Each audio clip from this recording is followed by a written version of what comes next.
தேவ செய்தியின் தலைப்பு பரலோகத்தில்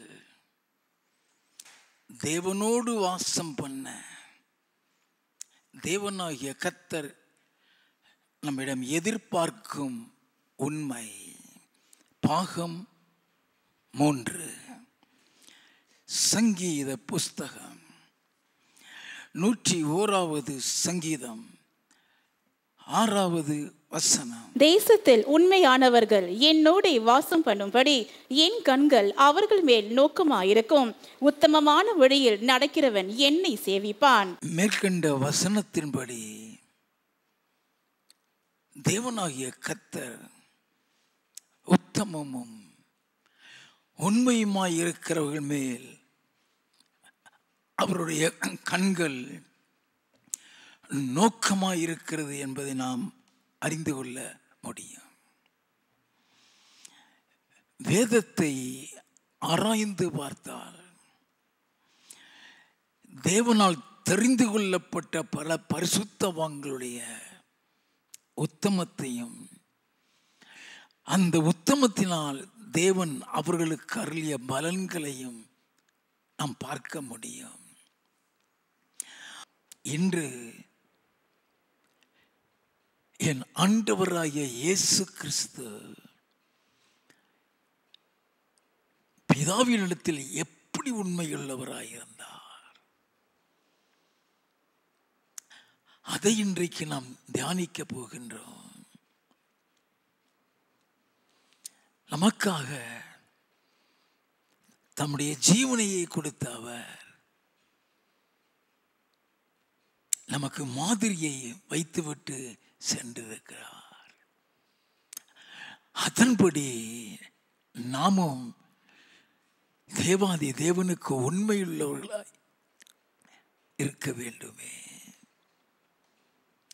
மத்தேயு எழுதினதான சுவிசேஷம் 7வது அதிகாரம் 21வது வசனம். பரலோகத்தில் இருக்கிற என் பிதாவின் சித்தத்தின்படி செய்கிறவனே பரலோக ராஜ்யத்தில் பிரவேசிப்பானே அல்லாமல் என்னை நோக்கி கர்த்தாவே கர்த்தாவே என்று சொல்லுகிறவன் அதில் பிரவேசிப்பதில்லை. இயேசு கிறிஸ்து பரலோகத்தில் நுழையக்கூடிய ஒரு காரியத்தை சொல்லுகிறார். பரலோகத்தில் இருக்கிற பிதாவினுடைய சித்தத்தின்படி செய்கிறவன் தான் பரலோகத்தில் பிரவேசிப்பானே அல்லாமல் என்னை நோக்கி கர்த்தாவே கர்த்தாவே என்று கூப்பிடுவேன் பிரவேசிக்கிறது இல்லை. அப்ப இயேசு கிறிஸ்து எப்படி தம்மை அவருடைய சித்தத்துக்கு ஒப்பு கொடுத்து வந்தார், எப்படி அவர் பிதாவுக்கு உண்மையுள்ளவராய் இருந்தார், நாம் அதை தெரிந்து கொள்ள வேண்டும்.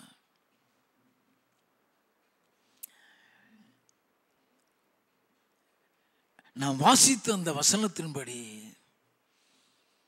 இயேசு கிறிஸ்து இந்த உலகத்திற்கு வந்தபோது தம்மை முழுவதுமாக அவருடைய சித்தத்துக்கு ஒப்பு கொடுத்து அந்த சித்தத்தை நிறைவேற்றத்தான் இந்த பூமிக்கு வந்தார். அவர் இந்த உலகத்திற்கு வருகிறதற்கு முன்பாக பிதாவினிடத்தில் எப்படி இருந்தார், எப்படிப்பட்ட மகிழ்ச்சியோடு இருந்தார், எப்படிப்பட்ட ஸ்தானத்தில் இருந்தார்,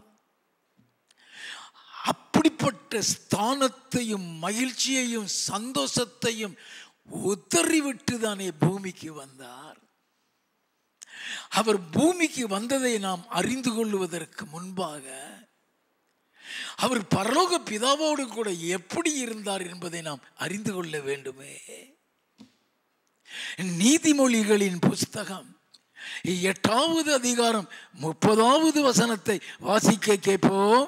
நான் அவர் அருகே செல்ல பிள்ளையாயிருந்தேன், நித்தம் அவருடைய மனமகிழ்ச்சியாயிருந்து எப்பொழுதும் அவர் சமூகத்தில் களி கூர்ந்தேன். எப்படிப்பட்ட சந்தோஷம் ஐயா அது!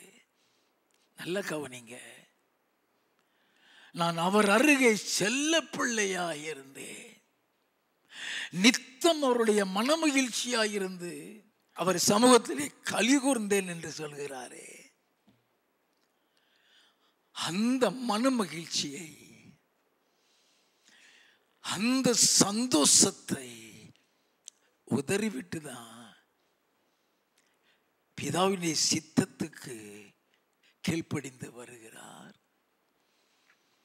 சங்கீத புஸ்தகம் 2வது சங்கீதம் 6வது வசனம். நான் என்னுடைய பரிசுத்த பர்வதமாகிய சீயோன் மீதில் என்னுடைய ராஜாவை அபிஷேகம் பண்ணி வைத்தேன் என்றார். எங்கய்யா, எந்த ஸ்தானத்தில் அவர் இருந்தாரு? ராஜாவாக, அபிஷேகம் பண்ணப்பட்டவராக, அவருடைய சமூகத்தில் நித்தமும் மகிழ்ச்சியாக இருந்து கொண்டிருந்தாரே. அந்த ஸ்தானத்தை உதறிவிட்டுதான் தேவனே உடைய சித்தத்தின்படி செய்ய வருகிறேன் வந்தாரே. அவர் யாரு? வெளிப்படுத்தின விசேஷம் 19வது அதிகாரம் 16வது வசனம். ராஜாதி ராஜா கர்த்தாதி கர்த்தா என்னும் நாமம் அவருடைய வஸ்திரத்தின் மேலும் அவருடைய தொடையின் மேலும் எழுதப்பட்டிருந்தது. பிதாவுக்கு ஒத்த ராஜ சிங்காசனத்தில் உட்கார்ந்திருந்தவர் ஐயா.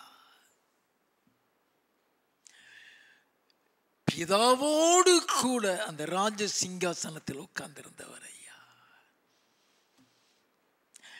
வெளிப்படுத்தின விசேஷம் 3வது அதிகாரம் 21வது வசனம். நான் ஜெயம் கொண்டு என் பிதாவினுடைய சிங்காசனத்திலே அவரோடு கூட உட்கார்ந்தது போல, பிதாவினுடைய சிங்காசனத்தில் அவரோடு கூட உட்கார்ந்துகிட்டு இருந்தே அந்த இயேசு கிறிஸ்து தான் உலகத்திற்கு வரும்போது என்ன சொல்லி வந்தார்? எபிரேயரின் புஸ்தகம் 10வது அதிகாரம் 4வது வசனத்தில் இருந்து, அல்லாமலும் காளை வெள்ளாட்டுக்கடா இவைகளுடைய இரத்தம் பாவங்களை நிவிர்த்தி செய்ய மாட்டாதே. ஆகையால் அவர் உலகத்தில் பிரவேசிக்கும் பொழுது பலியையும் காணிக்கையும் நீர் விரும்பவில்லை. பலியையும் காணிக்கையை நீர் விரும்பவில்லை. ஒரு சரீரத்தை எனக்கு ஆயத்தம் பண்ணினீர். எனக்கு ஒரு சரீரத்தை ஆயத்தம் பண்ணினீர். சர்வாங்க தகன பலிகளும் பாவ நிவாரண பலிகளும் உமக்கு பிரியமானதல்ல என்றீர். அப்பொழுது நான் தேவனே உம்முடைய சித்தத்தின்படி செய்ய இதோ வருகிறேன். உம்முடைய சித்தத்தின்படி செய்ய இதோ வருகிறேன். புஸ்தக சுருளில் என்னை குறித்து எழுதி இருக்கிறது என்று சொன்னேன் என்றார். நல்லா கவனிங்க. தேவனே உம்முடைய சித்தத்தின்படி செய்ய இதோ வருகிறேன். எதற்காக அந்த சித்தத்தின்படி செய்ய வருகிறேன்? அந்த சித்தம் என்ன? தொடர்ந்து வாசிப்போம். நியாய பிரமாணத்தின்படி செலுத்தப்பட்டு வருகிற பலிகளை குறித்து மேல் சொல்லியபடி பலியையும் காணிக்கையும் சர்வாங்க தகன பலிகளையும் பாவ நிவாரண பலிகளையும் நீர் விரும்பவில்லை. அவைகள் உமக்கு பிரியமானதல்ல என்று சொன்ன பின்பு தேவனே உம்முடைய சித்தத்தின்படி செய்ய இதோ வருகிறேன் என்று சொன்னார். 2வது நிலை நிறுத்துவதற்கு 1வதை நீக்கி போடுகிறார். இயேசு கிறிஸ்துவினுடைய சரீரம் ஒரே தரம் பலியிடப்பட்டதினாலே அந்த சித்தத்தின்படி நாம் பரிசுத்தமாக்கப்பட்டிருக்கிறோம். எது தேவனுடைய சித்தம்? காளைக்கு பதிலாக வெள்ளாட்டு கடாவுக்கு பதிலாக அவரையே பலியாக அனுப்பி விடுகிறாரே.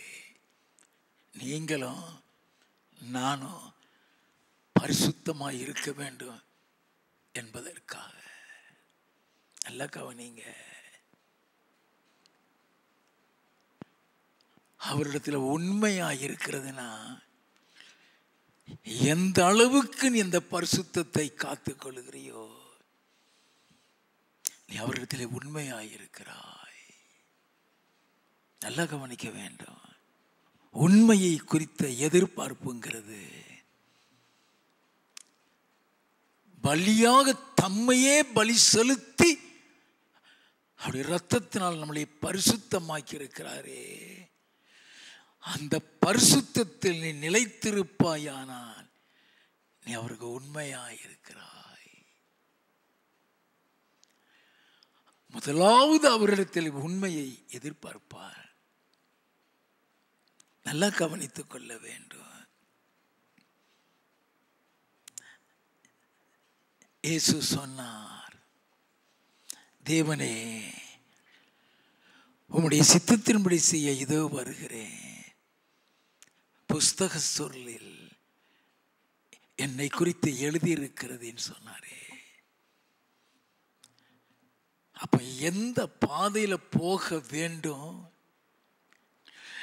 எந்த பாடுகளுக்குள்ள போக வேண்டும் என்பதை தேவன் தீர்மானித்திருக்கிறாரோ நியமித்திருக்கிறாரோ அந்த தீர்மானத்தின்படி அந்த சித்தத்தின்படி அந்த பாடுகளை ஏற்றுக்கொண்டுதான் அந்த பூமிக்கு வருகிறார்.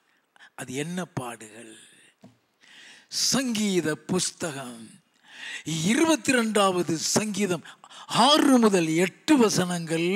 நானோ ஒரு புழு, மனுஷன் அல்ல, மனுஷரால் நிந்திக்கப்பட்டும் ஜனங்களால் அவமதிக்கப்பட்டும் இருக்கிறேன். என்னை பார்க்கிறவர்கள் எல்லாரும் என்னை பரியாசம் பண்ணி உதட்டை பிதுக்கி தலையை துலுக்கி, கர்த்தர் மேல் நம்பிக்கையாயிருந்தானே, அவர் இவனை விடுவிக்கட்டும், இவன் மேல் பிரியமாயிருக்கிறாரே, இப்பொழுது இவனை மீட்டு விரட்டும் என்கிறார்கள். கர்த்தர் மேல் பிரியமாயிருந்தானே, அவர் இவனை விடுவிக்கட்டும், இவன் மேல் பிரியமாயிருக்கிறாரே, இப்பொழுது இவனை மீட்டு விடட்டும். இப்படி எழுதப்பட்டது அப்படியே நடந்ததே. அந்த பாதையில போகிறது தெரிஞ்சு தானே தேவனே உம்முடைய சித்தத்தின்படி இதோ வருகிறேன் என்று சொன்னார். சங்கீத புஸ்தகம் 22வது சங்கீதம் 12வது வசனத்தில் இருந்து, அநேகம் காளைகள் என்னை சூழ்ந்திருக்கிறது, பாசான் தேசத்து பலத்த எருதுகள் என்னை வளைந்து கொண்டது, பீறி கெச்சிக்கிற சிங்கத்தை போல் என் மேல் தங்கள் வாயை திறக்கிறார்கள், தண்ணீரை போல ஊற்றுண்டேன், என் எலும்புகள் எல்லாம் கட்டுவிட்டது, என் இருதயம் மெழுகு போலாகி என் குடல்களின் நடுவே உருகிற்று. நல்லா கவனிக்க வேண்டும். அவர் கடந்து போன பாடுகளின் பாதைகளை சொல்லுகிறார். வேதனைகளின் பாதைகள் எழுதப்பட்டிருக்கிறது. வாசிப்போம். என் பெலன் ஓட்டை போல் காய்ந்தது, என் நாவு மேல் வாயோடே ஒட்டி கொண்டது, என்னை மரண தூளிலே போடுகிறீர். நாய்கள் என்னை சூழ்ந்திருக்கிறது, பொல்லாதவர்களின் கூட்டம் என்னை வளைந்து கொண்டது, என் கைகளையும் என் கால்களையும் உருவ குத்தினார்கள். சிலுவையில் அறையப்படுகிற அனுபவத்தை சொல்லுகிறது. என் கைகளையும் என் கால்களையும் உருவ குத்தினார்கள், என் எலும்புகளை எல்லாம் நான் எண்ணலாம், அவர்கள் என்னை நோக்கி பார்த்து கொண்டிருக்கிறார்கள், என் வஸ்திரங்களை தங்களுக்குள்ளே பங்கிட்டு என் உடையின் பேரில் சீட்டு போடுகிறார்கள். வேதனையின் நேரம், அந்த வேதனையின் நேரம் கதறுகிறார். அது என்ன கதறல்? 1வது 2வது வசனங்கள். என் தேவனே, என் தேவனே, ஏன் என்னை கைவிட்டீர்? எனக்கு உதவி செய்யாமலும் நான் கதறி சொல்லும் வார்த்தைகளை கேளாமலும் ஏன் தூரமாயிருக்கிறீர்? என் தேவனே, நான் பகலிலே கூப்பிடுகிறேன், உத்தரவு கொடீர், இரவிலே கூப்பிடுகிறேன், எனக்கு அமைதல் இல்லை. இந்த பாதையில அவர் கடந்து செல்ல போகிற பாதையை தான் சங்கீதக்காரன் எழுதி வைத்திருக்கிறார். புஸ்தக சொல்லில் என்னை குறித்து எழுதியிருக்கிறது என்று சொல்லிதானே வந்தான். ராஜாதி ராஜா, கர்த்தாதி கர்த்தர் என்ற நாமம் உள்ளவர், தேவனுடைய சிங்காசனத்தில் தேவனோடு கூட ராஜாவாக உட்கார்ந்திருந்தவர் எப்படி தம்மை தாழ்த்தி வந்தார் தெரியுமா? பிலிப்பியரின் புஸ்தகம் 2வது அதிகாரம் 6 முதல் 8 வசனங்கள். அவர் தேவனுடைய ரூபமாயிருந்தும் தேவனுக்கு சமமாயிருப்பதை கொள்ளையாடின பொருளாக எண்ணாமல் தம்மை தாமே வெறுமையாக்கி தம்மை தாமே வெறுமையாக்கி அடிமையின் ரூபம் எடுத்து மனுஷ சாயலானார். அவர் மனுஷ ரூபமாய் காணப்பட்டு மரண பரியந்தம், அதாவது சிலுவையின் மரண பரியந்தமும் கீழ்ப்படிந்தவராகி தம்மை தாமே தாழ்த்தினார்.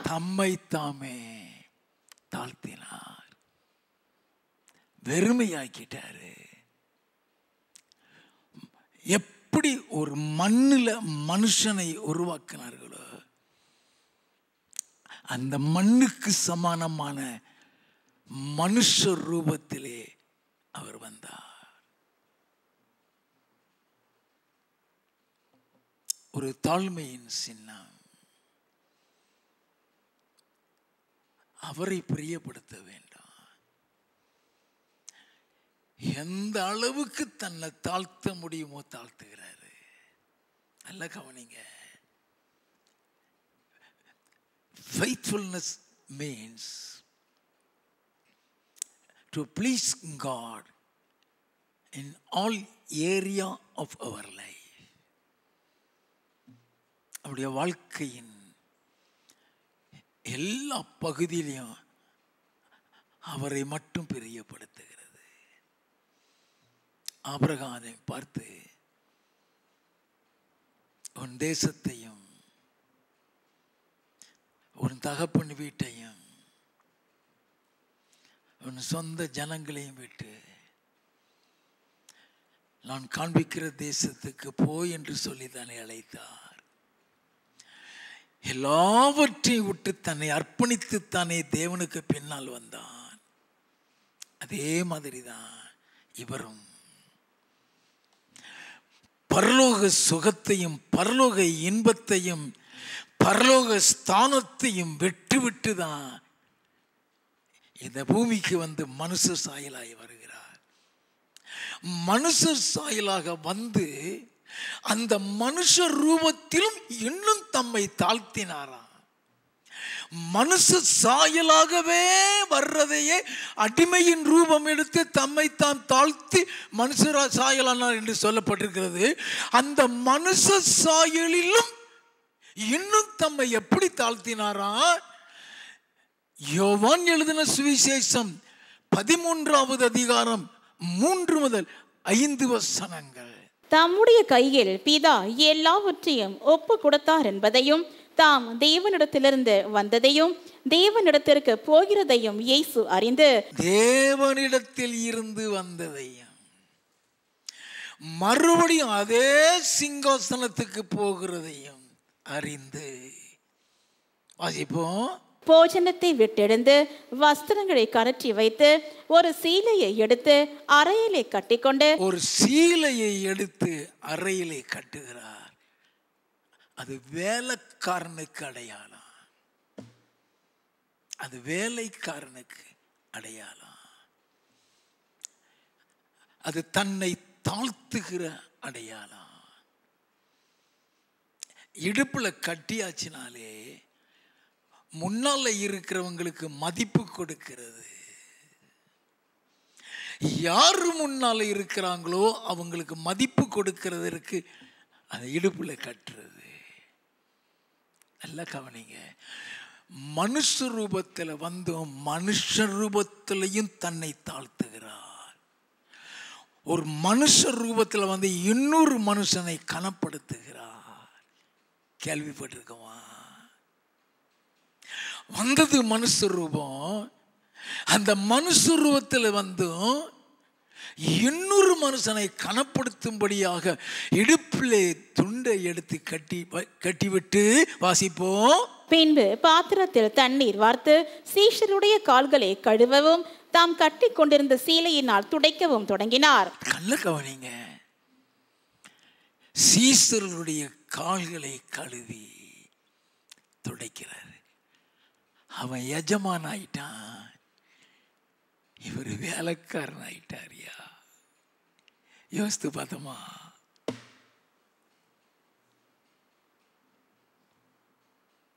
How God respects. நல்லா கவனிக்க வேண்டாம். பிதாவுக்கு உண்மைன்னு சொல்றது அவரை பிரியப்படுத்துறது தான். எந்த வகையிலாம் அவரை பிரியப்படுத்துறோம் பார்ப்பாரு. Faithfulness to God is entirely different from faithfulness to man. நல்லா தெரிந்து கொள்ள வேண்டும். 13வது வசனத்தில் இருந்து 15 வரை, நீங்கள் என்னை போதகர் என்றும் ஆண்டவர் என்றும் சொல்லுகிறீர்கள். நீங்கள் சொல்லுகிறது சரியே. நீங்கள் சொல்லுகிறது சரியே. நான் அவர்தான். நான் அவர்தான். நான் ஆண்டவரும் நான் போதகரும் தான். ஆசிப்போம். ஆண்டவரும் போதகருமாகிய நானே உங்கள் கால்களை கழுவினதுண்டானால் நீங்களும் ஒருவருடைய கால்களை ஒருவர் கழுவ கடவீர்கள். நான் உங்களுக்கு செய்தது போல நீங்களும் செய்யும்படி உங்களுக்கு மாதிரியை காண்பித்தேன். நான் செய்தது போல நீங்களும் செய்யும்படி உங்களுக்கு மாதிரியை காண்ப. உன்னை உயர்த்துவாரு, உன்னை மேன்மைப்படுத்துவாரு. ஆனா அவருக்கு முன்பாக அவர் எதிர்பார்க்கிற உண்மைங்கிறது தாழ்மை. The expectation of God upon faithfulness is humility. எபிரேயரின் புஸ்தகம் 3வது அதிகாரம் 1வது 2வது வசனம். இப்படி இருக்க பரம அழைப்புக்கு பங்குள்ளவர்களாகிய பரிசுத்த சகோதரரே, நாம் அறிக்கை பண்ணுகிற அப்போஸ்தலரும் பிரதான ஆசாரியருமாய் இருக்கிற கிறிஸ்து இயேசுவை கவனித்து பாருங்கள். மோசே தேவனுடைய வீட்டில் எங்கும் உண்மை உள்ளவனாய் இருந்தது போல இவரும் தம்மை ஏற்படுத்தினவருக்கு உண்மை உள்ளவராயிருக்கிறார். கவனிங்க, மோசே தேவனுடைய வீட்டில் எங்கும் உண்மை இல்லவனாய் இருந்தது போல இவரும் உண்மை இல்லவராய் இருக்கிறார். அவர் தேவனுடைய வீட்டில் எப்படி இருந்தார் அதை நாம் தெரிந்து கொள்ள வேண்டும். லூக்கா எழுதின சுவிசேஷம் 2வது அதிகாரம் 42வது 43வது வசனங்கள். அவருக்கு 12 வயதான போது அவர்கள் அந்த பண்டிகை முறைமையின்படி எருசலேமுக்கு போய் பண்டிகை நாட்கள் முடிந்து திரும்பி வருகிற போது பிள்ளையாகிய இயேசு எருசலேமிலே இருந்து விட்டார். இது அவருடைய தாயாருக்கும் யோசேப்புக்கும் தெரியாதிருந்தது. நல்ல கவனிங்க, 12 வயசுல தேவனுக்கு பிரியமாய் நடக்கிறது தான் உண்மை. அவரை பிரியப்படுத்தக்கூடிய காரியத்தை செய்திருக்கிறாரு. 12 வயசுல அவரை தேவாலயத்துக்கு கூட்டிட்டு போறாங்க. நல்லா கவனித்துக் கொள்ள வேண்டும். 46வது வசனத்தில் இருந்து 3 நாளைக்கு பின்பு அவர் தேவாலயத்தில் போதகர் நடுவில் உட்கார்ந்திருக்கவும் அவர்கள் பேசுகிறதை கேட்கவும் 12 வயசுல இருந்தே போதகர்களுடைய உபதேசத்தை கேட்கிறார். நம்ம இன்னைக்கு பார்க்க போறது how far Jesus was getting himself involved in church activities. எல்லாம் தெரிந்து கொள்ள வேண்டும். இயேசு கிறிஸ்து தேவனுடைய ஆலயத்தில் தம்மை எந்த அளவுக்கு ஈடுபடுத்தி இருந்தார், தேவனுடைய ஆலயத்தில் அவர் என்னென்ன காரியம் செய்தார். ஏன்னா அதுல பிதா பிரியமா இருக்காராம். அதனால வசனத்தில் அவரை குறித்து சொல்லப்பட்டிருக்கிறது. முதலாவது தேவாலயத்தில் அவருடைய உபதேசத்தை கேட்கிறார்.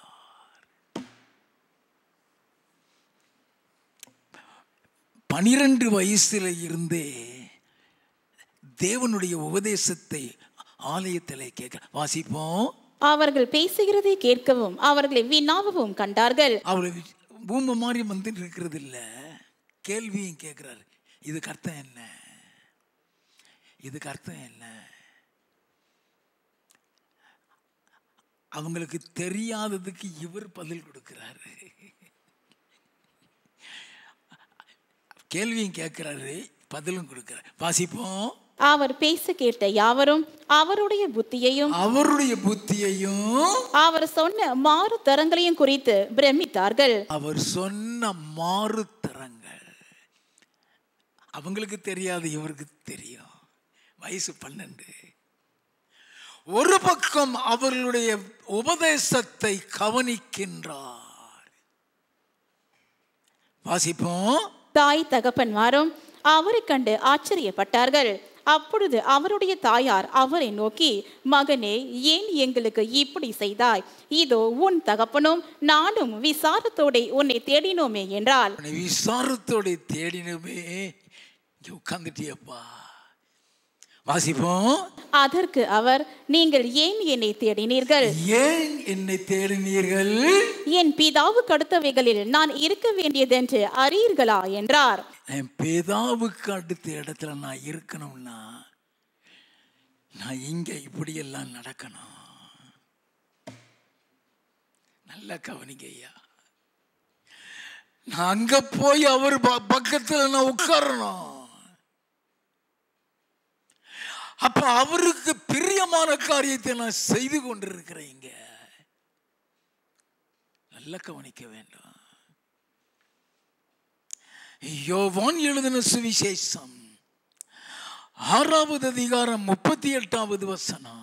என் சித்தத்தின்படி அல்ல, என்னை அனுப்பினவருடைய சித்தத்தின்படி செய்யவே நான் வானத்தில் இருந்து இறங்கி வந்தேன். என் சித்தத்தின்படி அல்ல, பிதாவினுடைய சித்தம் நிறைவேறதான், அவருடைய சித்தத்தின்படி செய்யதான் நான் இறங்கி வந்தேன். இப்ப அவர் செய்துகிட்டு இருக்கிறது அவருடைய சித்தத்தை. யோவான் எழுதின சுவிசேஷம் 7வது அதிகாரம் 14 முதல் 16 வரை. பாதி பண்டிகையான போது இயேசு தேவாலயத்துக்கு போய் உபதேசம் பண்ணினார். இப்பொழுது தேவாலயத்தில் பிரசங்கம் பண்ணி கொண்டிருக்கிறார். நல்லா கவனிங்க. இப்பொழுது தேவனுடைய ஆலயத்தில் பிரசங்கம் பண்ணி கொண்டிருக்கிறார். அப்பொழுது யூதர்கள், இவர் கல்லாதவராயிருந்தும் வேத எழுத்துக்களை எப்படி அறிந்திருக்கிறார் என்று ஆச்சரியப்பட்டார்கள். கல்லாதவராயிருந்தோம், அவருடைய பிரசங்கத்தின் வேத வசன அடிப்படையில் வருகிறது. வாசிப்போம். இயேசு அவர்களுக்கு பிரதி உத்தரமாக, என் உபதேசம் என்னுடையதாயிராமல் என்னை அனுப்பினவருடையதாயிருக்கிறது. நல்ல கவனிங்க. இது நானா பிரசங்கம் பண்ணல, என்னை அனுப்பினவருடையது.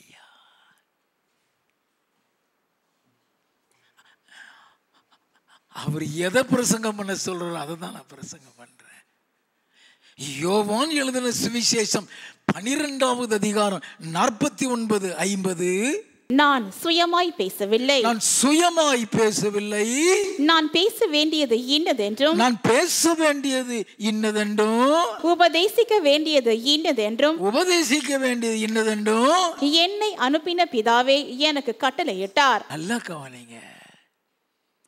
நான் என்ன பேசணும், என்ன பிரசங்கிக்கணும், அவர் தான் எனக்கு கட்டளை கொடுத்திருக்கிறாரு. வாசிப்போம். அவருடைய கட்டளை நித்திய ஜீவனாய் இருக்கிறது என்று அறிவேன், ஆகையால் நான் பேசுகிறவைகளை பிதா எனக்கு சொன்னபடியே பேசுகிறேன் என்றார். எதை பேசுறேன்னு சொல்றாரு தெரியுதா? கதை விட்டு இருக்கல, நித்திய ஜீவனுக்குரியதை பேசிட்டு இருக்கேங்கிறாரு. Whatever he speaks, it belongs to the eternal life. அது நித்திய ஜீவனை சுதந்திரிக்கக்கூடிய வார்த்தைகளை நான் சொல்லிக் கொண்டிருக்கிறேன். அது என் பிதாவிடத்திலிருந்து வருகிறது. எல்லாம் கவனித்துக்கலாம். யோவான் எழுதின சுவிசேஷம் 8வது அதிகாரம் 42வது வசனத்தின் பிற்பகுதி. நான் சுயமாய் வரவில்லை, அவரே என்னை அனுப்பினார். நான் சுயமாய் வரவில்லை, அவரே என்னை அனுப்பினார். அப்படின்னா ஆண்டவர் அதிகமான நேரங்கள்ல ஆலயத்தில் பிரசங்கம் பண்ணி கொண்டிருக்கிறார். நல்லா கவனிங்க.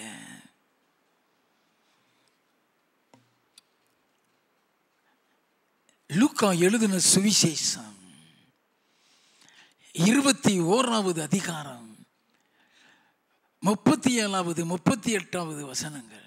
அவர் பகற்காலங்களில் தேவாலயத்திலே உபதேசம் பண்ணி கொண்டிருந்து ரா காலங்களில் வெளியே போய் ஒலிவமலை என்னப்பட்ட மலையிலே தங்கி வந்தார். ராத்திரி முழுவதும் ஒலிவமலையில ஜெபம் பண்றது.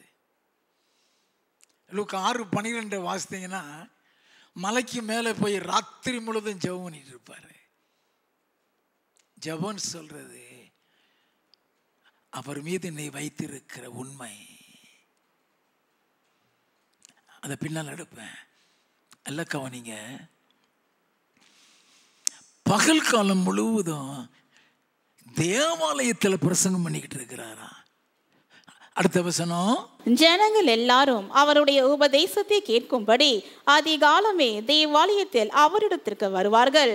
அதிகாலையில அவருடைய பிரசங்கத்தை கேட்க வர்றாங்க. அவர் வெறுமையா பிரசங்கம் மட்டும் பண்ணிட்டு இருக்காதுன்னு நினைக்காதீங்க.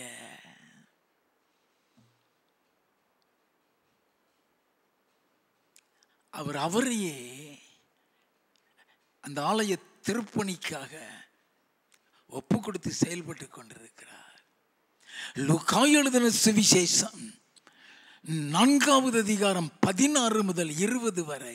தாம் வளர்ந்த ஊராகிய நாசரேத்துக்கு அவர் வந்து தம்முடைய வழக்கத்தின்படியே ஓய்வு நாளில் ஜெப ஆலயத்தில் பிரவேசித்து வாசிக்க எழுந்து நின்றார். நம்முடைய வழக்கத்தின்படியே அப்படின்னா இட் இஸ் ரொட்டீன். அன்னைக்கு தான் வந்து வாசிக்கிறது இல்லை. அவர் பிரசங்கம் மட்டும் பண்றான்னு நினைக்காதீங்க. பைபிள் வாசிப்பார். அவர் பிரசங்கம் பண்றதுக்கு முன்னால அவரை பைபிள் வாசிக்கிறாரு. வாசிப்போம். அப்பொழுது ஏசாயா தீர்க்கதரிசியின் புஸ்தகம் அவரிடத்தில் கொடுக்கப்பட்டது. வாசிக்கிறதுக்கு ஏசாயா தீர்க்கதரிசியினுடைய புஸ்தகம் அவரிடத்தில் கொடுக்கப்பட்டது. அவர் புஸ்தகத்தை விரித்த போது கர்த்தருடைய ஆவியானவர் என் மேல் இருக்கிறார், தரித்திரருக்கு சுவிசேஷத்தை பிரசங்கிக்கும்படி என்னை அபிஷேகம் பண்ணினார், இருதயம் நறுங்குண்டவர்களை குணமாக்கவும், சிறைப்பட்டவர்களுக்கு விடுதலையும், குருடருக்கு பார்வையும் பிரசித்தப்படுத்தவும், நொறுங்குண்டவர்களை விடுதலையாக்கவும், கர்த்தருடைய அனுக்கிரக வருஷத்தை பிரசித்தப்படுத்தவும் என்னை அனுப்பினார் என்று எழுதியிருக்கிற இடத்தை அவர் கண்டு வாசித்து புஸ்தகத்தை சுருட்டி பணிவிடைக்காரனிடத்தில் கொடுத்து உட்கார்ந்தார். நல்ல கவனி, வாசித்து முடிச்சிட்டார். How far Jesus is getting himself involved in the activities of the church. சபையில் தன்னை எவ்வளவு ஈடுபடுத்தி கொண்டு வருகிறார்.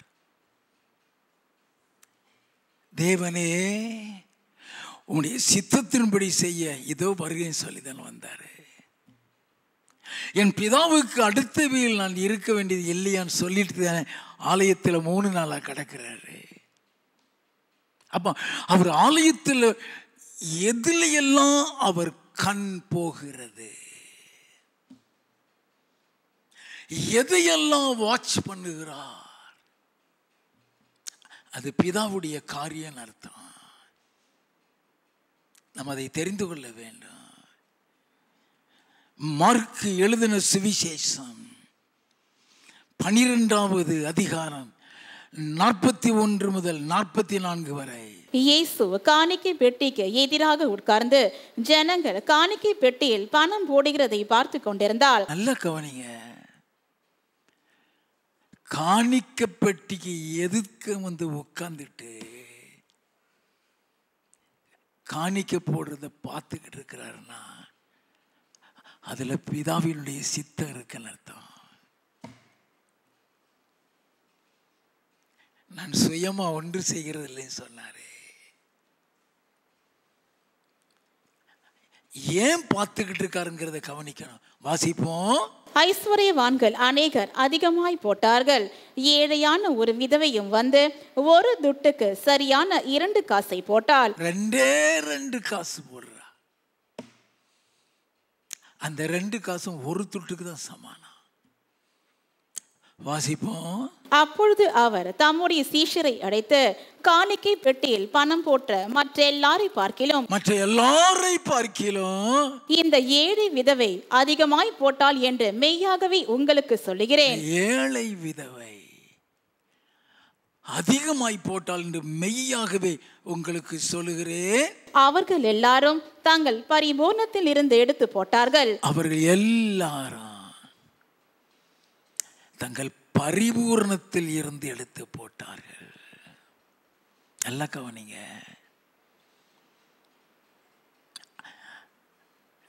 ஆபிரகாம் இருதயத்தில் உண்மையை தான் பார்த்தாரு. காணிக்க போடுறதுலையும் அவர் இருதயத்தை தான் ஐயா பார்க்கிறாரு. யாருக்காவது தெரியுமா? He looked at her heart. அவங்க எல்லாரும் தங்க பரிபூர்ணத்திலிருந்து போட்டார்கள். இவளோ தன் வறுமையில் இருந்து தன் ஜீவனத்துக்கு உண்டாயிருந்ததெல்லாம் போட்டு விட்டாள் என்றார். அன்னைக்கு சாப்பிடுறதுக்கு வச்சிருந்தது போட்டான். லைஃப் லாங்கா சாப்பிட வச்சது போடல. அவளுக்கு இருந்தது அந்த ஒரு காசு தான். அதை வச்சுதான் அவ அன்னைக்கு சாப்பிடணும். அந்த சாப்பாட்டை உதாசீனப்படுத்தி விட்டு காணிக்க போட்டலாம் ஐயா. அவங்க எல்லாம் தங்க பரிபூர்ணத்திலிருந்து போட்டாங்க. இவ தான் ஜீவனத்துக்கு வச்சிருந்தே தூக்கி போட்டா. அது வேற காசு கிடையாது. அடுத்த எப்படி சாப்பிடுவோம் தெரியாது. ஏன் அங்க போய் உட்கார்ந்து பார்த்துக்கிட்டு இருக்கிறாரு? யாரு முழு மனசோட போடுறா? யாத்திராகமம் 25வது அதிகாரம் 1, 2 வசனங்கள். கர்த்தர் மோசேயை நோக்கி, இஸ்ரவேல் புத்திரர் எனக்கு காணிக்கையை கொண்டு வரும்படி அவர்களுக்கு சொல்லு. மனப்பூர்வமாய் உற்சாகத்துடன் கொடுப்பவன் எவனோ அவனிடத்தில் எனக்கு காணிக்கையை வாங்குவீர்களாக. நல்ல கவனிங்க. யார்கிட்ட வாங்கன்னு சொல்றாரு? மனப்பூர்வமாய் உற்சாகமாய் கொடுக்கிறவன் வாங்கு. அததான் இவ செய்தா. அவதான் இவ அதைதான் செய்தா. அதை தான் உட்காந்து பார்த்துட்டு இருக்கிறார். யார் எப்படி கொடுக்குறாங்க, யார் எப்படி கொடுக்குறாங்க. என் பிதாவுக்கு அடுத்தவைகளை இருக்குன்னு சொல்லித்தானே ஆலயத்தில் இருந்துட்டு இருக்கிறாரு. யாத்திராகமம் 23வது அதிகாரம் 15வது வசனத்தின் பிற்பகுதி. என் சன்னதியில் வெறும் கையாய் வர வேண்டாம். என் சன்னிதானத்தில் வெறும் கையோடு வர வேண்டாம். அன்று சொல்ற நல்லா கவனித்துக் கொள்ள வேண்டும். உபாகமம் 16வது அதிகாரம் 17வது வசனம். ஆனாலும் அவர்கள் கர்த்தருடைய சன்னதியில் வெறும் கையோടെ வராமல் உன் தேவனாகிய கர்த்தர் உனக்கு அருளையே ஆசீர்வாதத்திற்கு தக்கதாக, உன் தேவனாகிய கர்த்தர் உனக்கு அருளிய ஆசீர்வாதத்திற்கு தக்கதாக அவனவன் தன் தன் தகுதிக்கு ஏற்றபடி காணிக்கையை கொண்டு வர கடவன். அவனவன் தன் தன் தகுதிக்கு ஏற்றபடி காணிக்கையை கொண்டு வர கடவன். சங்கீத புஸ்தகம் 96வது சங்கீதம் 8வது வசனம். கர்த்தருக்கு அவருடைய நாமத்திற்குரிய மகிமையை செலுத்தி காணிக்கைகளை கொண்டு வந்து அவருடைய பிரகாரங்களில் பிரவேசியுங்கள். காணிக்கையை செலுத்துறது அவரை மகிமைப்படுத்துகிறதா? நமக்கு தெரியுமா? அவருடைய சமூகத்தில் காணிக்கையை கொண்டு வந்து அவரை மகிமைப்படுத்துக. வசனத்தில் கர்த்தர் சொல்லுகிறார், காணிக்கையிலும் தசம பாகத்திலையும் உண்மை இருக்குதுன்னு யாருக்காவது தெரியுமா? மல்கியாவின் புஸ்தகம் 3வது அதிகாரம் 8 முதல் 10 வசனங்கள். மனுஷன் தேவனை வஞ்சிக்கலாமா? நீங்களோ என்னை வஞ்சிக்கிறீர்கள். நல்லா கவனிக்க வேண்டாம். வஞ்சிக்கிறது சொன்னா ஏமாத்துறதுன்னு அர்த்தம். Cheating God. மனுஷன் தேவனை வஞ்சிக்கலாமா? நீங்களோ என்னை வஞ்சித்தீர்கள். எதிலே உம்மை வஞ்சித்தோம் என்கிறீர்கள்? தசம பாகத்திலும் காணிக்கைகளிலும் தானே நீங்கள் சபிக்கப்பட்டவர்கள். சபிக்கப்பட்டவர்கள் ஜனத்தாராகிய நீங்கள் எல்லாரும் என்னை வஞ்சித்தீர்கள். என் ஆலயத்தில் ஆகாரம் உண்டாயிருக்கும்படி தசம பாகங்களை எல்லாம் பண்ட சாலையிலே கொண்டு வாருங்கள். அப்பொழுது நான் வானத்தின் பலகணிகளை திறந்து இடங்கொள்ளாமல் போக மட்டும் உங்கள் மேல் ஆசீர்வாதத்தை வருஷிக்க மாட்டேனோ வென்று அதனால் என்னை சோதித்து பாருங்கள் என்று சேனைகளின் கர்த்தர் சொல்லுகிறார். ஆண்டவர் சொல்லுகிறார், அதனால் என்னை சோதித்து பாருங்கள். நல்ல கவனிங்க. ஆண்டவர் சொல்லி கொடுக்கிறாரே, என்னை சோதித்து பார். உபாகமம் 14வது அதிகாரம் 22வது 23வது வசனங்கள். நீ உன் தேவனாகிய கர்த்தருக்கு எப்பொழுதும் பயந்திருக்க பழகும் படிக்கு. உன் தேவனாகிய கர்த்தருக்கு எப்போதும் பயந்திருக்க பழகும்படிக்கு வருஷந்தோறும் நீ விதைக்கிற விதைப்பினாலே வயலில் விளையும் எல்லா பலனிலும் தசம பாகத்தை பிரித்து உன் தேவனாகிய கர்த்தர் தமது நாமம் விளங்கும்படி தெரிந்து கொள்ளும் ஸ்தானத்திலே உன் தானியத்திலும் உன் திராட்சை ரசத்திலும் உன் எண்ணெயிலும் தசம பாகத்தையும் உன் ஆடு மாடுகளின் தலையீற்றுகளையும் அவருடைய சன்னதியில் புசிப்பாயாக. ஆண்டவர் அந்த காலத்திலே சொல்றாரு, அந்த தசம பாகத்துல கர்த்தருக்கு பயப்படுகிற பயம் இருக்குதான். நல்லா கவனிக்க வேண்டாம். அதுல மகிமை இருக்குதுன்னு வாசித்தோம். இந்த வசனத்துல அதுல கர்த்தருக்கு பயப்படுற பயம் இருக்குதுன்னு எழுதப்பட்டிருக்கிறது. நீ உன் தேவனாய கர்த்தருக்கு எப்போதும் பயந்திருக்க பழகும்படிக்கு. 2 நாளாகமம் 31வது அதிகாரம் 5வது வசனத்தில் இருந்து இந்த வார்த்தை பிரசித்தமான போது இஸ்ரவேல் புத்திரர் தானியத்திலும் திராட்சை ரசத்திலும் எண்ணெயிலும் தேனிலும் நிலத்தின் எல்லா வரத்திலும் முதற் பலன்களை திரளாக கொண்டு வந்து சகலத்திலும் தசம பாகத்தை பரிபூர்ணமாய் கொடுத்தார்கள். சகலத்திலும் தசம பாகத்தை பரிபூர்ணமாய் கொடுத்தார்கள். யூதாவின் பட்டணங்களில் குடியிருந்த இஸ்ரவேல் புத்திரரும் யூதா புத்திரரும் மாடுகளிலும் ஆடுகளிலும் தசம பாகத்தையும் தங்கள் தேவனாகிய கர்த்தருக்கு பரிசுத்தம் பண்ணப்பட்டவைகளில் தசம பாகத்தையும் கொண்டு வந்து குவியல் குவியலாக வைத்தார்கள். 9வது 10வது வசனம். அந்த குவியல்களை குறித்து எசேக்கியா ஆசாரியரையும் லேவியரையும் விசாரித்த போது சாதோக்கின் சந்ததியனான அசரியா என்னும் பிரதான ஆசாரியன் அவனை நோக்கி, இந்த காணிக்கையை கர்த்தருடைய ஆலயத்திற்கு கொண்டு வர தொடங்கினது முதல் நாங்கள் சாப்பிட்டு திருப்தி அடைந்தோம். இன்னும் மிச்சமும் இருக்கிறது. கர்த்தர் தம்முடைய ஜனத்தை ஆசீர்வதித்ததினால் இந்த திரட்சியான அம்பாரம் மீந்திருக்கிறது என்றான். நல்லா கவனிக்க வேண்டாம். நாங்கள் திருப்தியாக சாப்பிட்டோம், இன்னமும் மிச்சம் இருக்கிறது. கர்த்தர் தம்முடைய ஜனத்தை ஆசீர்வதித்ததினால் இந்த திரட்சியான அம்பாரம் மீந்திருக்கிறது. அதுதான் அவர் சொல்கிறார், தசம பாகங்களை எல்லாம் பண்டகசாலைக்கு கொண்டு வா. அதனால் வானத்தின் மதங்களை திறந்து உங்களை ஆசீர்வதிக்கிறனோ இல்லை என்னை சோதித்து பாருன்னு சொன்னாரே.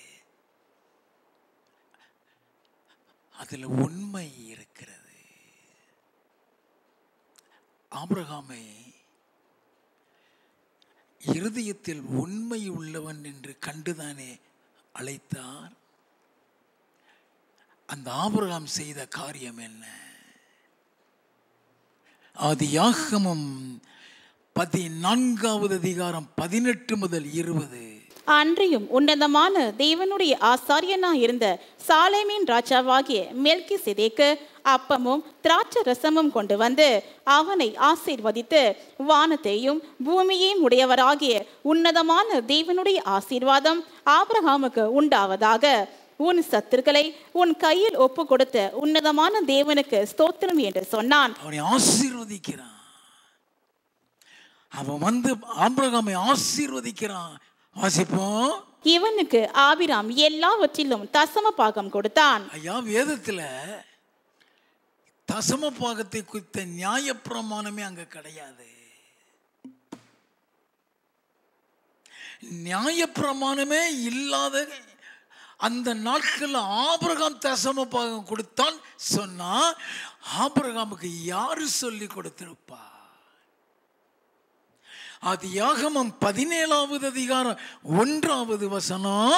ஆபிராம் 99 வயதான போது கர்த்தர் ஆபிராமுக்கு தரிசனமாகி, நான் சர்வ வல்லமையுள்ள தேவன், நீ எனக்கு முன்பாக நடந்து கொண்டு உத்தமனாயிரு. அப்ப ஆபிரகாமை பார்த்து நீ எனக்கு முன்பாக நடந்து கொண்டு உத்தமனாயிரு என்று சொல்லிக் கொடுத்த கர்த்தர் இந்த தசம பாகத்தை குறித்து சொல்லி இருக்க வேண்டுமே. அவர் சொல்லிக் கொடுக்காம அவனுக்கு அதை பத்தி தெரியாது. அவன் புறஜாதியில் இருந்து வந்தவன் அல்லவா, நியாயப்பிரமாணம் இல்லாத காலத்திலே வாழ்ந்தவன் அல்லவா. அப்படின்னா தேவனிடத்தில் உண்மைங்கிறது அந்த தசம பாகத்திலையும் காணிக்கையிலும் இருக்கிறது. அதனாலதான் நீங்க என்னை வஞ்சித்தீர்கள்.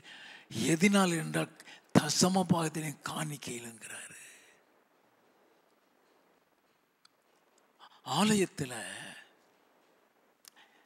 ஆலய காரியத்தில் கர்த்தர் அதிக முக்கியத்துவம் கொடுக்கிறாரு. பிதாவை பெரியப்படுத்த போகட்டும். பிதாவுக்கு வேறு எப்படியெல்லாம் உண்மையாயிருந்தார். யோவான் எழுதின சுவிசேஷம் 2வது அதிகாரம் 1வது வசனத்தில் இருந்து. 3ஆம் நாளிலே கலிலேயாவில் உள்ள கானா ஊரிலே ஒரு கல்யாணம் நடந்தது. இயேசுவின் தாயும் அங்கே இருந்தாள். இயேசுவும் அவருடைய சீஷரும் அந்த கல்யாணத்துக்கு அடைக்கப்பட்டிருந்தார்கள்.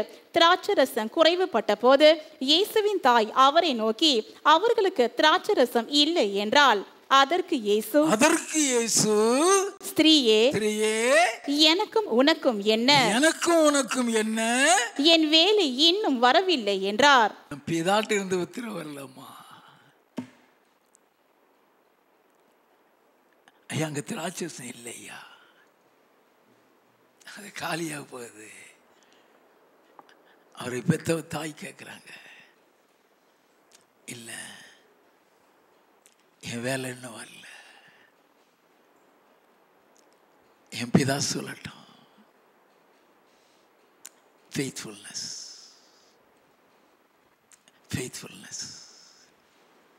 அவருக்கு பிரியம் இல்லாத, அவர் சொல்லாம எதையும் செய்ய மாட்டாரு.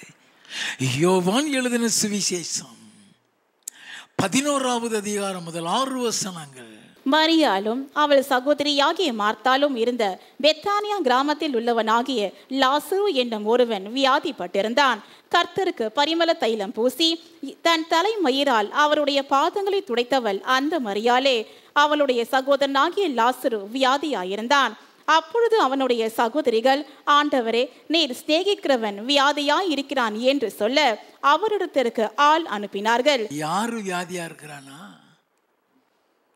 நீர் சிநேகிக்கிறவன். நல்லா கவனிக்க வேண்டாம். நீர் சிநேகிக்கிறவன் வியாதியா இருக்கிறான். எங்கள் சகோதரன் வியாதியா இருக்கிறான்னு சொல்லல ஐயா.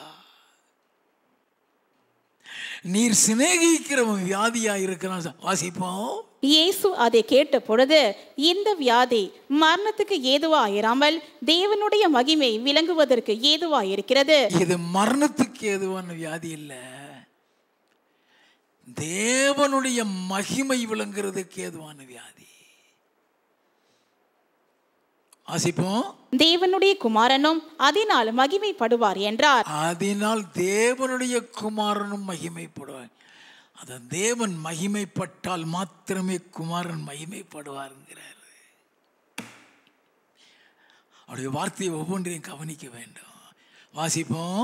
இயேசு மார்த்தாளிடத்திலும் அவளுடைய சகோதரிடத்திலும் லாசருவினிடத்திலும் அன்பாயிருந்தார். லாசருவிடத்திலும் அன்பாய் இருந்தார். நல்லா கவனிக்க வேண்டும்.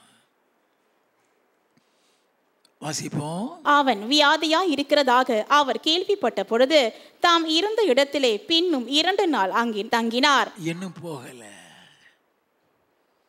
ஏன் போகல? பிதா சொல்லணும் ஐயா. He knows well. லாசரு உயிரோடு எழுந்திருப்பான் தெரியும் அவருக்கு. அதில் பிதா மகிமைப்படுவாருங்கிறது தெரியும் அவருக்கு. ஆனாலும் அவருடைய வேலை, பிதாவினுடைய வேலை வர வேண்டும். இன்னும் 2 நாள்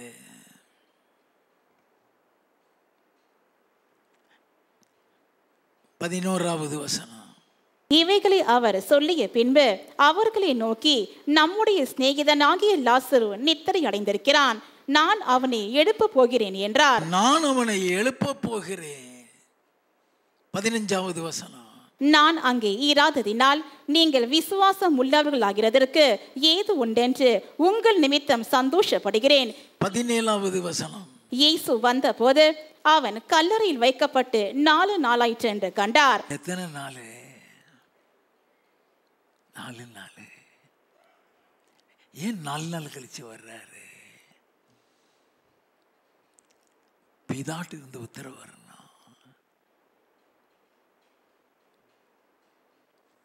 நல்லா கவனிங்க. ஆண்டவர் சொல்ற இந்த காரியத்தில் எப்படி ஜெபம் பண்றான்னு தெரிஞ்சுக்கணும். 41வது வசனத்தில் இருந்து, அப்பொழுது மரித்தவன் வைக்கப்பட்ட இடத்தில் இருந்த கல்லை எடுத்து போட்டார்கள். இயேசு தம்முடைய கண்களை ஏறெடுத்து, பிதாவே, நீர் எனக்கு செவி கொடுத்தபடியினால் உம்மை ஸ்தோத்தரிக்கிறேன். லாசருவை வெளியேமான்னு சொல்லிட்டாரா? நீர் எனக்கு செவி கொடுத்தபடியினால் இன்னும் 2 நாள் தங்கி இருந்தார் சொல்லப்பட்டிருக்கதே. அந்த லாசருவுக்காக காத்து கிடக்கிறாரு. அந்த ஒரே ஒருத்தனுக்காக காத்து கிடக்கிறாரு. எப்பொழுது பிதா போக சொல்லுவாரோ அப்பதான் போக முடியும். அந்த 2 நாளும் அவர் ஜெபம் பண்ணிட்டு இருக்கிறாரு. பிதாட்டு இந்த உத்தரவு வருது போ. அதனால நான் லாசருவை எழுப்ப போறேன்னு சொல்லிட்டு வர்றாரு. ஃபெய்த்ஃபுல்னஸ். சில நேரங்களில் தேவனுடைய உத்தரவு இல்லாமல், தேவனுடைய சித்தம் இல்லாமல் நம்ம சில இடங்களுக்கு போயிடுவோம். சில காரியங்கள் சொல்லிவிடுவோம்.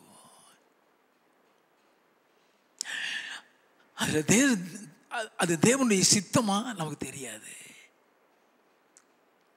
Have we ever prayed and then said something? டக்குன்னு ஒரு காரியத்தை சொல்லிடுவோம். அது தேவனுக்கு சித்தமா இல்லையா நமக்கு தெரியாது. What is faithfulness?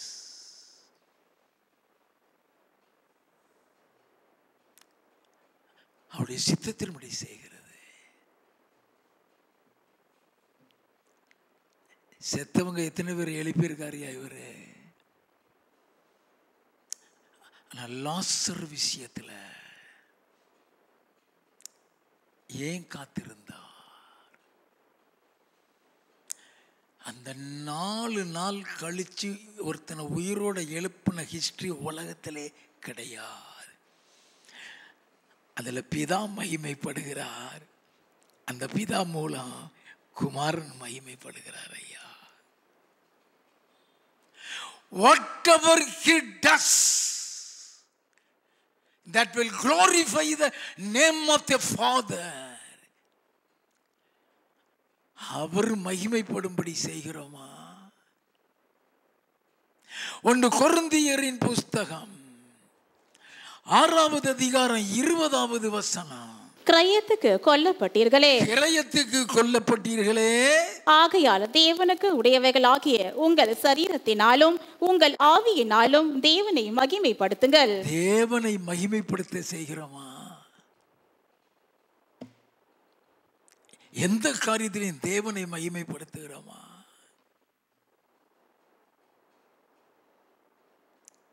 நமக்கு தெரியாது சில காரியங்கள்லாம். We take instant decision. We responded for certain things immediately without the consultation of the Father in heaven. நல்லா தெரிய வேணும். What is faithfulness? What is faithfulness? அவரிடத்தில் நீ உண்மையா இருக்கிறியா? யோவான் எழுதின சுவிசேஷம் 8வது அதிகாரம் 29வது வசனம். என்னை அனுப்பினவர் என்னுடனே கூட இருக்கிறார். பிதாவுக்கு பிரியமானவைகளை நான் எப்பொழுதும் செய்கிறபடியால், பிதாவுக்கு பிரியமானதை நான் எப்போதும் செய்கிறபடியால் அவர் என்னை தனியே இருக்க விடவில்லை என்றார். அவர் என்னை தனியே இருக்க விடுகிறது இல்லை.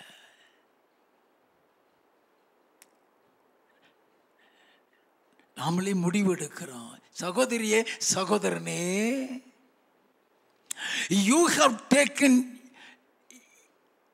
a firm decision without consulting the Lord. நாமளே பதில் சொல்லிடுறோம். அவரு காத்திருக்கிறாரு. ஐயா, அவரு போய் லாசருவே நீ எழுந்திரு சொல்லிட்டான், பிதா எழுப்பிடுவாரியா?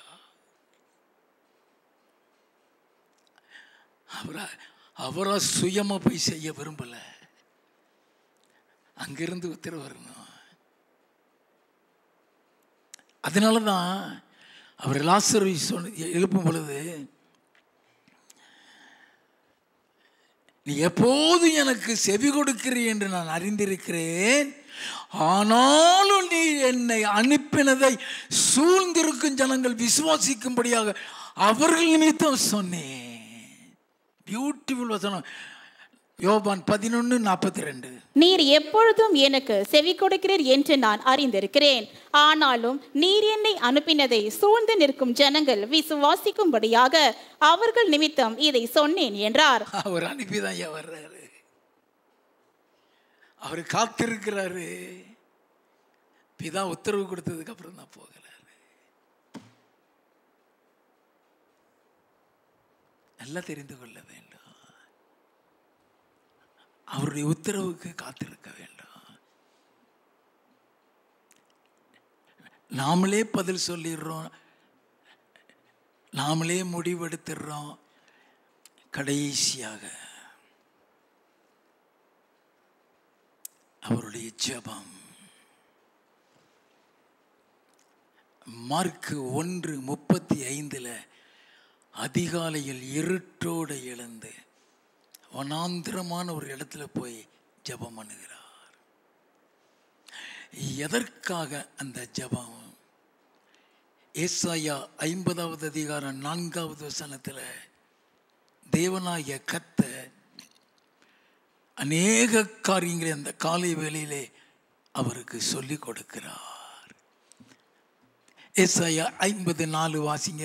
இலை படைந்தவனுக்கு சமயத்திற்கேற்ற வார்த்தை சொல்ல நான் அறியும்படிக்கு கர்த்தராகிய ஆண்டவர் எனக்கு கல்விமானின் நாவை தந்தருளினார். கர்த்தராகிய ஆண்டவர் எனக்கு கல்விமானின் நாவை தந்தருளினார். காலைதோறும் என்னை எழுப்புகிறார். காலைதோறும் என்னை எழுப்புகிறார். கற்றுக்கொள்ளுகிறவர்களைப் போல நான் கேட்கும்படி என் செவியை கவனிக்க செய்கிறார். கற்றுக்கொள்ளுகிறவர்கள் போல. அதுக்கு நாங்கள் காலையில் we need to have a personal relationship with God in prayer. அவரோடு கூட ஒரு தொடர்பு இருக்க வேண்டும். அவரோடு கூட சம்பாசிக்கிற அனுபவம் இருக்க வேண்டும். அவர் சொல்ற காரியத்தை நாம கேட்க வேண்டும்.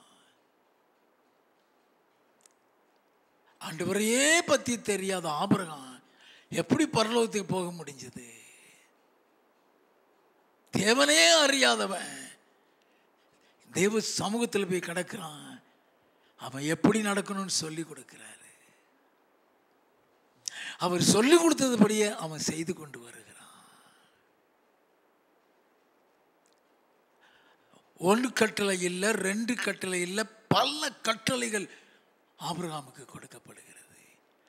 அதைத்தான் ஆதியாகமம் 26வது அதிகாரம் 3வது 4வது வசனங்களை வாசித்து பார்க்கும் பொழுது அவனுக்கு கொடுக்கப்பட்ட பல கட்டளைகளை குறித்து தேவன் சொல்கிறார். என் கட்டளைகளுக்கும் என் விதிகளுக்கும் என் நியாய பிரமாணங்களுக்கும் அவன் கீழ்ப்படிந்து நடந்தான் என்று. அதே தான் இயேசு செய்தார். மத்தேயு 14:23 சாந்திரத்தில் போய் ஜெபிக்கிறார். லூக்கா 5வது அதிகாரம் 16வது வசனத்தில் வனாந்திரமான ஒரு இடத்துல போய் தனித்து ஜெபம் பண்ணுகிறார். லூக்கா 6வது அதிகாரம் 12வது வசனம் மலைக்கு மேலே போய் ராத்திரி முழுவதும் ஜெபம் பண்ணுகிறார். லூக்கா 9வது அதிகாரம் 18வது வசனம் சீசர்களோடு கூட போய் தனித்து ஜெபம் பண்ணுகிறார். லூக்கா 9வது அதிகாரம் 28வது வசனம் பேதுரு யாக்கோபு யோவானை மலையில மேல கூட்டிட்டு போய் அவர்களோடு கூட இருந்து ஜெபம் பண்ணுகிறார். லூக்கா 22வது அதிகாரம் 44வது வசனம் கெத்சமனேல வேர்வை இரத்தத்தின் பெருந்துளிகளாய் விழுகிற அளவுக்கு ஆத்ம பாரத்தோடு ஜெபிக்கிறார். லூக்கா 23, 33, 34 சிலுவையில் அறையப்பட்ட பொழுது கூட தன்னை அறைந்தவர்களுக்காக ஜெபிக்கிறார். லூக்கா 23:46 அவர் ஜெபம் கேட்கப்பட்டு தேவனுடைய சிங்காசனத்தில் போய் உட்காருகிறார்.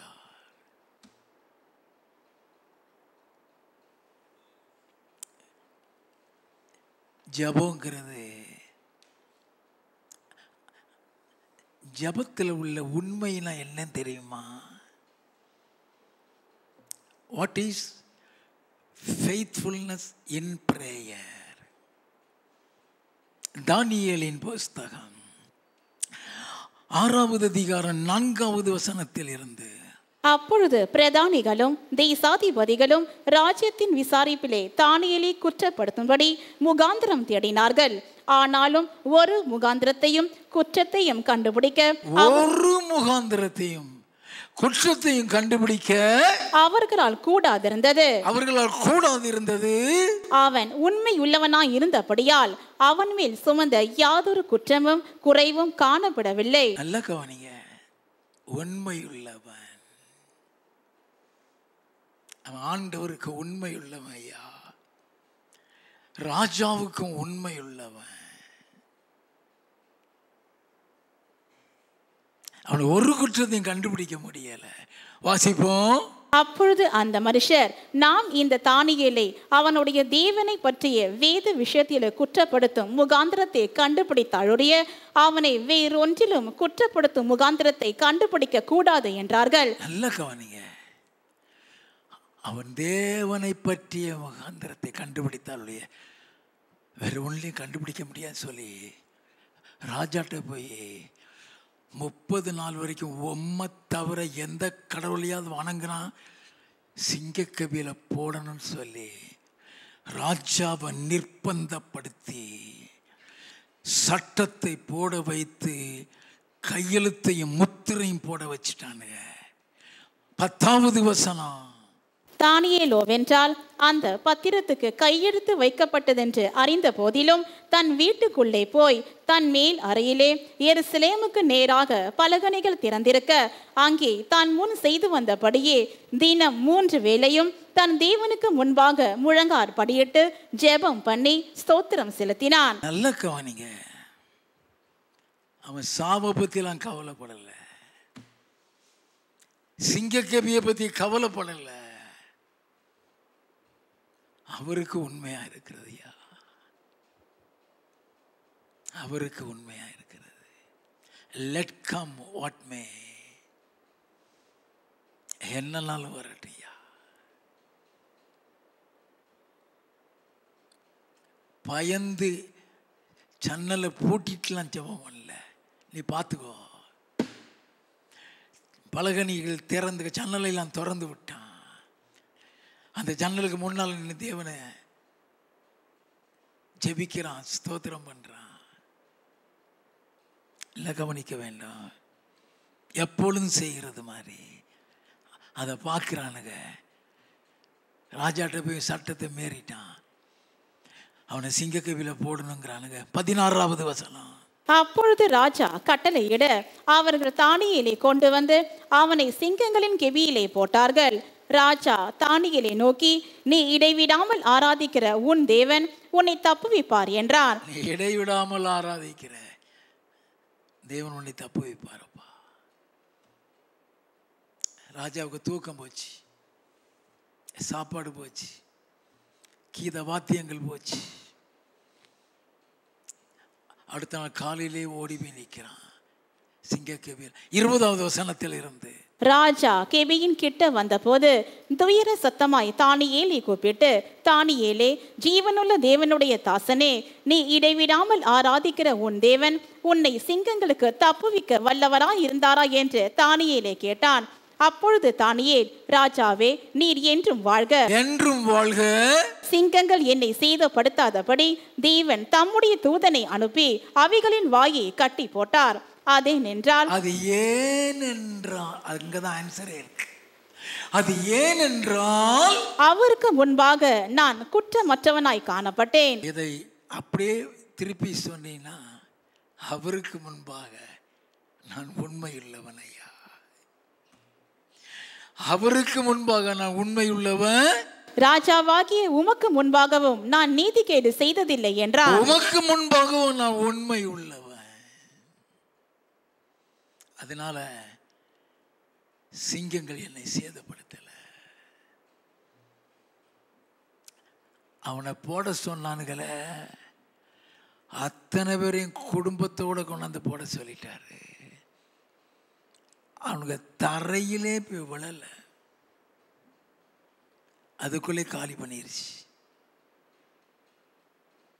இப்ப அந்த ராஜா தானியேலின் தேவனை பற்றி சொல்லுகிறார். 26வது வசனத்திலிருந்து, என் ராஜ்யத்தின் ஆளுகைக்குள் எங்கும் உள்ளவர்கள் யாவரும் தானியேலின் தேவனுக்கு முன்பாக நடுங்கி பயப்பட வேண்டும் என்று என்னாலே தீர்மானம் பண்ணப்படுகிறது.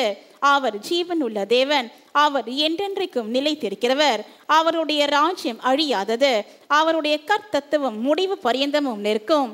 தானியேலை சிங்கங்களின் கைக்கு தப்புவித்த அவரே தப்புவிக்கிறவரும் ரட்சிக்கிறவரும் வானத்திலும் பூமியிலும் அடையாளங்களையும் அற்புதங்களையும் செய்கிறவருமாய் இருக்கிறார் என்று எழுதினேன். நல்ல கவனிங்க,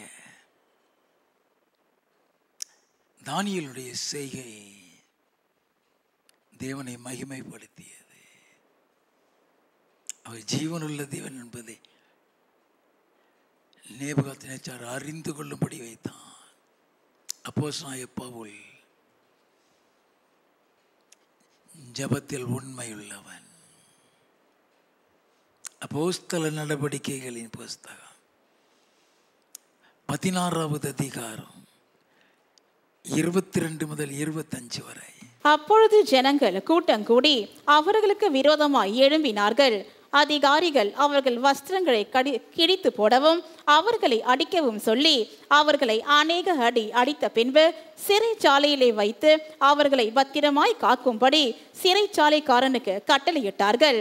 அவன் இப்படிப்பட்ட கட்டளையை பெற்று அவர்களை உட்காவல் அறையிலே அடைத்து அவர்கள் கால்களை தொழு மரத்தில் மாட்டி வைத்தான்.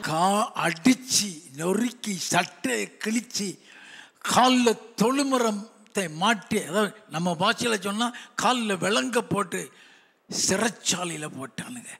வாசிப்போம். நடுராத்திரியிலே